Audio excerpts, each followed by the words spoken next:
at the forefront of politics. Our enemy is Trump. He is the enemy. We gotta unite. If we're not a united party, we lose to Trump. On the front lines of activism. There's certain fights, if we don't engage, they win. This is a fundamental question of who we are. And delivering your daily dose of comedy. Donald Trump, when he had his physical, they had his blood pressure, and mine is higher than his. Oh. And the irony is mine is higher because of him.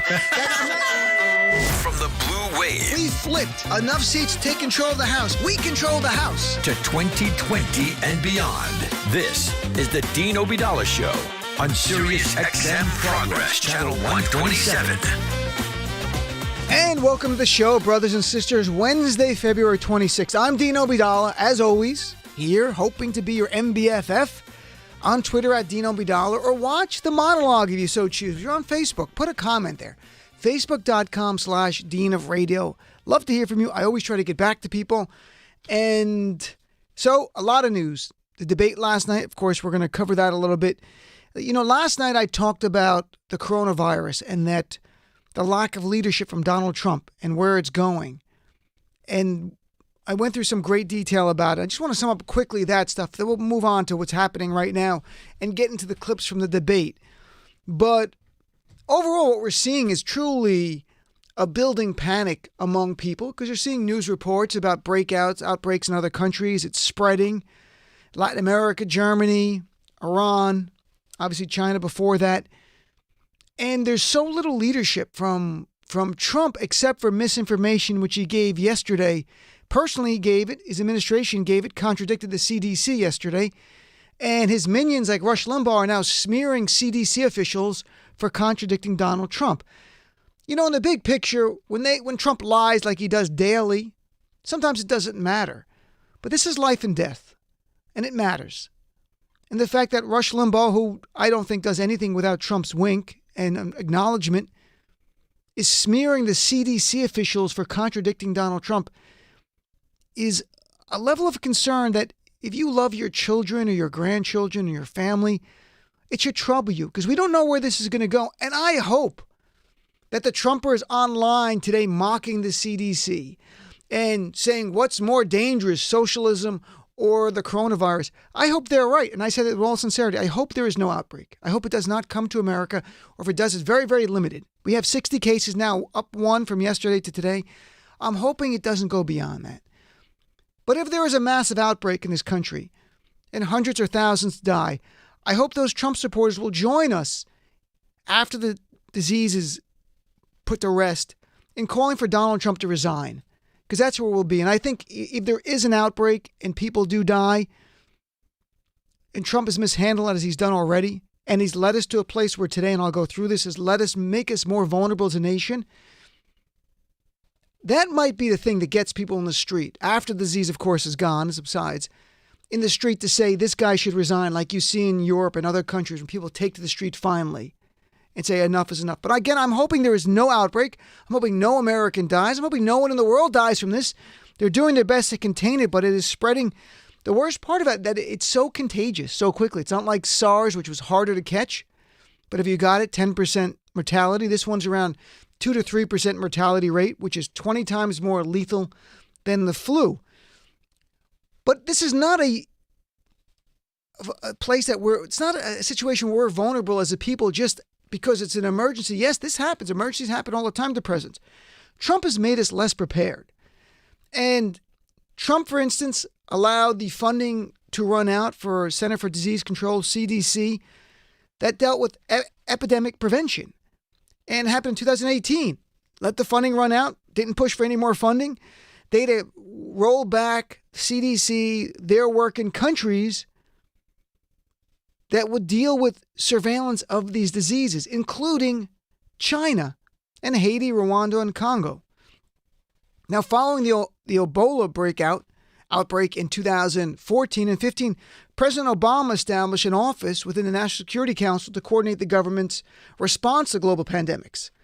Donald Trump eliminated this office in 2018 because the Trump White House, quote, did not see global health issues as a national security priority. Other agencies that deal with national pandemic, they have fired people or allowed people to resign without filling those positions with anybody permanent. And this is something I talked about last night, and I think this is really instructive and concerning. In October 2019, despite protests in the media, and I read yesterday, and I'll read just a little bit tonight again, of articles in October 2019 pleading with the Trump administration, don't stop the funding for this program called PREDICT, P-R-E-D-I-C-T. PREDICT, part of USAID.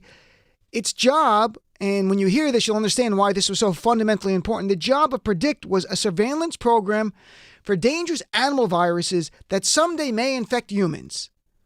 As New York Times wrote in October 2019, not now, October 2019, when the funding dried up, they wrote, ending the program, experts fear will leave the world more vulnerable to lethal pathogens like Ebola and MERS that emerge from unexpected places such as bat-filled trees and livestock. And this is where the coronavirus came from, livestock in China.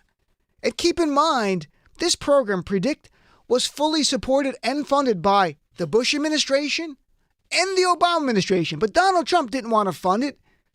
And I think in large part because he was taking money from everywhere to fund his wall that Mexico was supposed to pay for, which was his number one priority. Donald Trump's number one promise was build a wall, Mexico's going to pay for it. Well, he failed to get Mexico to pay for it. And who's paying for that failure? You and I with our tax dollars and government agencies like this that needed funding, and Trump let it go. As Vox wrote, again in October 2019, not now, the U.S. government isn't taking the risk of pandemics as seriously as it should and isn't investing enough in spreading the expertise and best practices needed in the case of global pandemic. So where are we today before we get to the clips from the debate last night? One new case of the coronavirus was confirmed today in the United States, bringing the total to around 60. France today reported the first coronavirus death of a French citizen and a dramatic uptick in coronavirus infections reported across Europe. Austria, Croatia, France, Greece, Spain. Italy, it's jumped big time because they had just a quick outbreak and they didn't know they were having it, so it's just spreading. There was no precautions in place. Brazil confirmed its first case today, first time in Latin America. And this is very concerning from Germany. Germany this afternoon, through their health minister, declared they are at the beginning of a coronavirus epidemic after new cases sprung up that can no longer be traced back to China. Now, there's only a total of 20 cases in Germany. So I'm like, why is that an epidemic? Then the health minister explained what he meant. The disease is now moving to a new phase, says the health minister, that the infection chains are no longer trackable, and that is a new thing. Meaning before, it was all people who went to China and came back and were infected. Now, it's gone beyond that. It's now infecting people who have never gone to China, who didn't travel at all. And that's why they're calling an epidemic, because they're saying in Germany, the people who've gotten sick have been out in the masses of people. So they're expecting to see more symptoms jump in the near future. We don't know what the response is going to be, and I'm hoping that it is contained, that it does not spread any further, that in northern Italy, where it's really the breakout is there specifically in Milan area, that they contain it. And it is a test case for the rest of the world to say, hey, you can contain this in a province or a sector of your nation. It does not necessarily have to spread. That would be the best case scenario. What we're going to see as time goes on if that happens. But what is Donald Trump's response this morning? You have nearly 3,000 dead around the world, over 80,000 now infected. And what does Trump do? Does he show leadership today? Does he go on Twitter, his favorite platform, and make it clear that he'll lead this country? No. He uses it to attack Democrats in the media. He tweeted, low ratings, fake news, MSDNC, parentheses Comcast, and CNN are doing everything possible to make the coronavirus look as bad as possible, including panicking the markets if possible. He meant the stock markets. Likewise, their incompetent, do-nothing Democrat comrades are all talk, no action. USA is in great shape. There's another person sick today. Donald Trump's only concern is the stock market. Donald Trump does not care. Donald Trump would not have cut the funding to these fundamental programs and eliminated a vital part of the National Security Council that dealt with pandemics if he actually cared about the health of people. He does not. And his big concern, the stock market today, the market went down a little over 100 points, but in the last 3 days, it's gone down over 2,000 points or almost 10%, which is, for those who follow the stock market, that's a correction. If it goes any further below this, we're heading into new territory. Right now, all the gains in the Dow Jones, not just in 2020, but going back to about November of 2019 are gone. So Trump is freaking because he cares about that. Because Donald Trump, this was his answer a few weeks ago when he could have shown initiative weeks ago when it was spreading in China and getting outside of China. And what was his answer?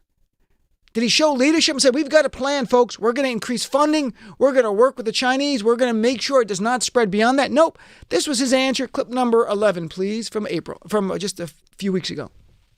Again, as I mentioned, by April or during the month of April, the heat, generally speaking, kills this kind of virus. So that would be a good thing. That's not happening. I mean, as I went through yesterday, it's spreading in Bahrain. What's the temperature in Bahrain? 80 degrees. And it's spreading there.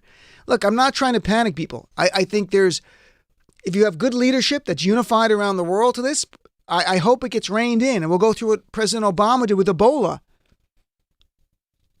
And that worked. And that was effective. While Donald Trump ridiculed President Obama in 2014, I'll read some of his tweets. But first, I want to play some clips from last night's debate. And then we'll get to their comments about coronavirus, and we'll take calls on both the debate and the coronavirus. This kind of sums up last night's debate. If you didn't watch it, it was the Red Wedding episode. It was a bloody mess, as they expected. But it was even worse than expected that there was so much crosstalk. You couldn't understand things people were saying at times. You had various candidates just literally just talking over the other candidates and didn't help either one. I'm not sure what they were doing. They thought talking over the other side, maybe that's great as a CNN pundit, so the other side doesn't hear you, but it's good theater. But if you're trying to win an election, it doesn't let people know what you're about. But here's cut together a few of the attacks on Bernie, because he was target number one, Bloomberg number two, and then Bernie's response at one point. Here's clip number 1, please. Vladimir Putin thinks that Donald Trump should be president of the United States, and that's why Russia is helping you get elected, so you'll lose to him. Bernie and I agree on a lot of things, but I think I would make a better president than Bernie. Bernie Sanders' analysis is right. The difference is I don't like his solutions. Bernie voted 5 times against the Brady bill. I'm hearing my name mentioned a little bit tonight. I wonder why. Well, he was a front runner, and that's what happens, and he understood that. Overall, and if you watch it, I'd love to hear your view on it. I mean, my view was that I don't think there was a clear winner like some of the other debates. I think last debate, not this one, the week before, Liz Warren, big winner, fabulous job. I think 2 weeks before that in New Hampshire, I think Amy Klobuchar did great and helped her campaign. I think Joe Biden had really two solid, this debate and last debate, very, very solid. And I'd say this, I could be wrong, but I think if Joe Biden was as solid and did a good job, all the debates, you might not have seen him slide over the summer. And we'll see. Can he right the ship? Does this become a Biden being the person for the establishment wing versus, say, Bernie or Warren if she were to move up? But we'll find out in time. Here is Liz Warren. And Liz Warren made a really good comment on Bloomberg here about Bloomberg not just funding Republicans. Mayor Bloomberg, and I didn't know this, actually funded Scott Brown, who was running against Liz Warren in 2012. So this is very personal. And I didn't know that. So here's clip number 3, Liz Warren. 2. We're here in Charleston, and you know who's going to be in Charleston later this week is Donald Trump. He's going to be here to raise money for his buddy, Senator Lindsey Graham. Who funded Lindsey Graham's campaign for re-election last time? It was Mayor Bloomberg. And that's not the only right-wing senator that Mayor Bloomberg has funded. In 2016, he dumped $12 million into the Pennsylvania Senate race to help reelect an anti-choice right-wing Republican senator. And I just want to say, the woman challenger was terrific. She lost by a single point. In 2012, he scooped in to try to defend another Republican senator against a woman challenger. That was me. It didn't work, but he tried hard.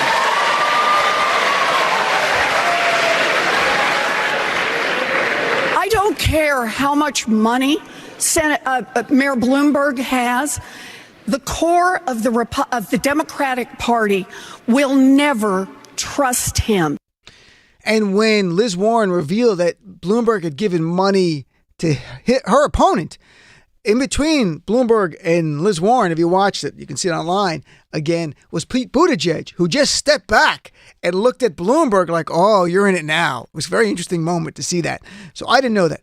Here's a really good Joe Biden talking about the person he would pick for Supreme Court. Thought this was a great response. The audience loved it. Clip number 4. When you get knocked down, get up, and everyone's entitled to be treated with dignity, no matter what, no matter who they are. Also that everyone should be represented. No one's better than me, and I'm no better than anyone else. The fact is, what we should be doing, we talked about the Supreme Court. I'm looking forward to making sure there's a black woman on the Supreme Court to make sure we, in fact, get every representation. Not a joke. Not a joke. I pushed very hard for that. And my mother's motto was, she said, you're defined by your courage, you're redeemed by your loyalty. I am loyal. I do what I say. Very, very good debate. Solid debate there. It's weird. He goes, it's not a joke. I'm not sure what the joke was, but he's going to pick a black woman to the Supreme Court. I think that's phenomenal. I really wish President Obama in 2016, when the seat opened up for Scalia, had nominated a black woman instead of Merrick Garland, because he was trying to be nice and try to get someone who was maybe palatable to Republicans. They don't care. Let them vote against a black woman. Let them be on record for that. Maybe they would not have. Maybe they would have confirmed, but we don't know.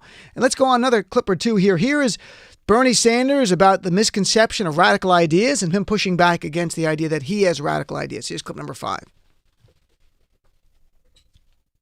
Misconception, and you're hearing it here tonight, is that the ideas I'm talking about are radical. They're not. In one form or another, they exist in countries all over the world. Healthcare is a human right. We have the necessity, the moral imperative to address the existential threat of climate change. Other countries are doing that.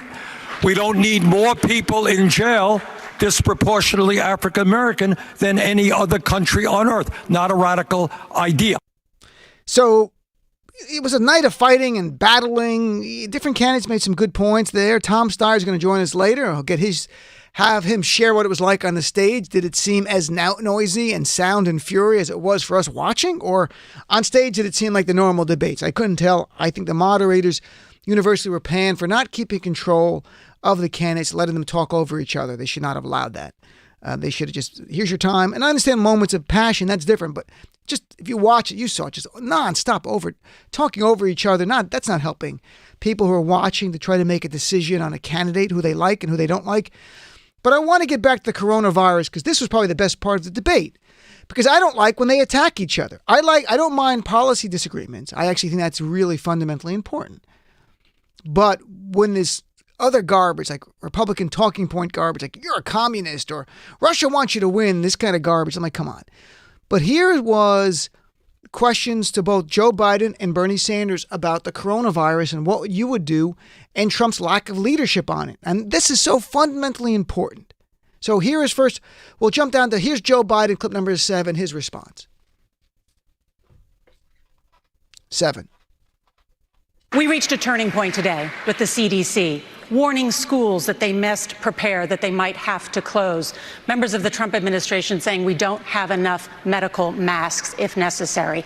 What would you do? What we did with Ebola, I was part of making sure that pandemic did not get to the United States, saved millions of lives. And what we did, I helped set up that office in the presidency, in the president's office on diseases that are pandemic diseases. We increased the budget of the CDC. We increased the NIH budget. Our president today, and he's wiped all that out. We did it. We stopped it. And the second thing I point out to you is that what I would do immediately is restore the funding. He cut the funding for CDC. He tried to cut the funding for NIH. He cut the funding for the entire effort. And here's the deal. I would be on the phone with China and making it clear. We are going to need to be in your country. You have to be open. You have to be clear. We have to know what's going on. We have to be there with you and insist on it and insist. I could get that done. No one up here has ever dealt internationally with any of these world leaders. I'm the only one that has. And I love that answer for a debate because they weren't attacking each other. They're showing their leadership. So you're making a distinction between your fellow Democrats based on your experience. I thought that was great. And here's Bernie Sanders, his response, because they're the only two that really got to chime in on this question. We'll go to clip number 6, please. In the White House today, we have a self-described great genius. Self-described. And this great genius has told us that this coronavirus is going to end in 2 months. April is the magical day that this great scientist we have in the White House has determined. I wish I was kidding. That is what he said. What do we have to do? Whether or not the issue is climate change, which is clearly a global crisis requiring international cooperation, or infectious diseases like coronavirus requiring international cooperation. We have to work and expand the World Health Organization. Obviously, we have to make sure the CDC, the NIH, our infectious departments are fully funded. This is a global problem. We've got to work with countries all over the world to solve it. Good stuff. And, yesterday we had the CDC, as you heard from the moderator, say they're informing schools to begin preparation for a plan if there's an outbreak in your city. How are you going to do this? The kids don't come to school, but you don't want them not to learn for a month. Let's say if it's closed down for that long. How can you do it? Is there a way through online? I assume that's probably the easiest way if that can be done. And so yesterday, CDC says it's not so much of a question if this will happen anymore, talking about an outbreak, but rather more of a question of when it will happen and how many people in this country will have a severe illness. That was from the CDC in the morning, from a statement from one of the leaders there. What does Trump say at a press conference in India yesterday? He said the number of cases is probably down to 10 in America. That's a lie. It's actually up to 60. And he said the coronavirus problem it's going to go away. I don't know when. Then he said this, it's just a lie. He goes, we are very close to a vaccine. No, we're not. In fact, the White House put out a statement later in the day, one of the few times ever correcting Trump, saying, in fact, no, they're not at all close to a vaccine for this disease. What they are closer for Ebola, but not coronavirus. And I just saw an expert today from NIH, National Institute of Health, saying we are probably a year from a marketing vaccine from this. But it doesn't matter. Trump is all about misinformation and lies. I mean, he went to Twitter today and attacking Democrats and the media for a life-threatening outbreak that is facing our nation, instead of showing the leadership that a president should.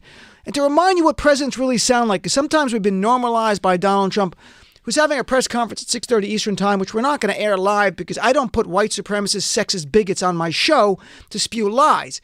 If there are policy prescriptions given, we will share those later, but I'm certainly not going to let him spew his garbage on my show unfiltered.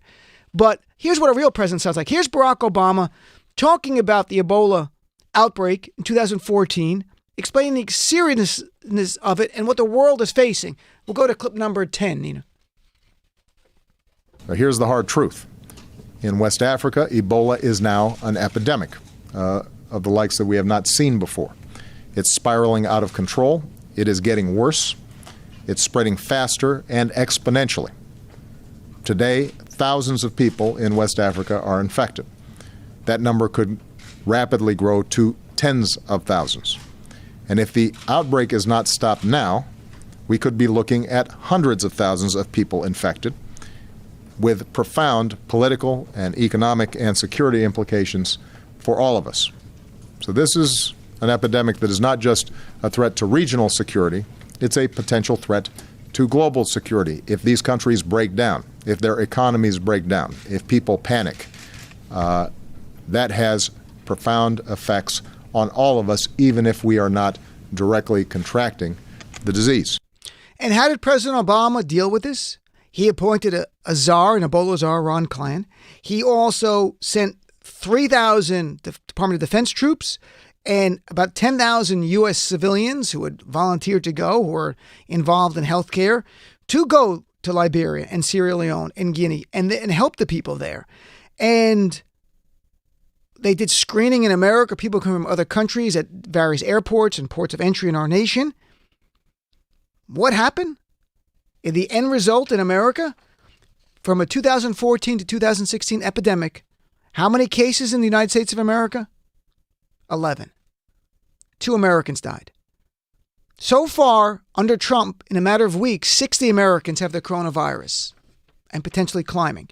And while while Barack Obama was sending our troops and having a concerted effort with our allies to go there to address this in a responsible, effective way, what was Trump doing? Tweeting in 2014 about the 3,000 troops sending. Can you believe that the U.S. will be sending 3,000 troops to Africa to help with Ebola? They will come home infected. We have enough problems.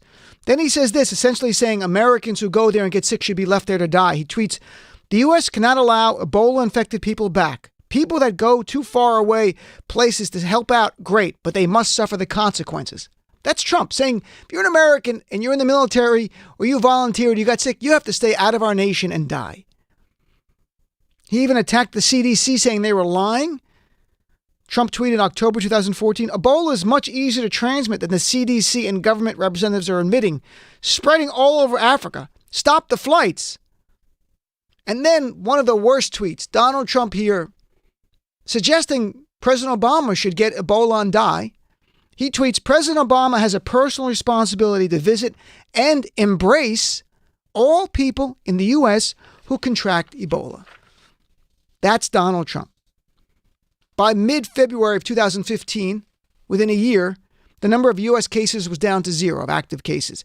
And Ron Klein, who was the czar, was able to leave his job and go back to the private world.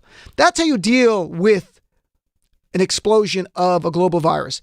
Trump has done the opposite. And again, I'm really hoping that they contain it. I hope it works. I hope it's successful. But does anyone listening have any confidence in Donald Trump, the serial liar, that he's going to understand the issue here? Because even his administration officials go out and lie all the time. Larry Kudlow, who works in the administration, was on CNBC yesterday going, we've got this contained. The stocks are going to go up. Meanwhile, the stock market over his shoulder was dropping yesterday. Just lying. So I can't even trust Health and Human Services Secretary is going to come up and speak, and others in this administration, because they're liars. But if we hear policy and it's funded, we'll see what happens. The Democrats want $8 billion to get America ready. Trump was talking about maybe $2 billion. We'll see how this plays out. But I want to get your reaction to did you watch the debate? Did it move you at all? What did you think of it? The coronavirus, are you concerned about this? Is it something that you actually think about? Or is it something that is still distant and you're feeling confident it'll work out for the best? I have to be honest, it concerns me, especially with Germany today, when they declared that the epidemic has begun there and they didn't expect it. So I'm hoping, and I'm hoping we don't, article in Washington Post tonight, pharmaceutical companies saying we might not have the medication we need in stock to help all the Americans if it becomes a massive outbreak. That just scares people. I wish those articles didn't come out now, but they do, so I share them. But I'd love to hear from you. In fact, breaking news now on CNN, the FDA now aware of spot shortages of medical devices. So that gins up fears. They got to report it, I get it. But where are we going with this? What do you think of the debate? Did it change your mind? Do you think the leadership of Donald Trump and the failure of this will become an issue in this campaign? And I think in the big picture, if you take a step back, if you're not decided for a nominee for Democrat, and this is not advocating for any one person at all, keep in mind that nominee will have many emergencies come up during this campaign, unexpected. And that person, she or he, will have to deal with it. And who do you have the confidence can deal with it effectively? Because there are things completely unexpected. And then ultimately, when they win and become president, who's the best to deal with it and handle it? But as a candidate, they're almost on their own. And that's more telling. Like, who do you have confidence with? It's not just based on experience. It's about who do you have confidence that can understand things quickly, make decisions on their own. When they're part of administration, it's a little bit easier. You have good people around you. Here you're on your own. 866-997-4748. I'd love to hear. You're my guest right at the top of the hour. We got some great guests coming on the next couple of hours. Congressman Harley Roeder from California. We've got Tom Steyer calling in directly live, giving us an update on his campaign. Chris Liu, who worked in the Obama administration, just has a great article out on this. And Eric Boehlert, a media expert, about the double standards we're seeing in the media in the 2020 campaign. So be right back after this. Dean Obeidallah Show on SiriusXM Progress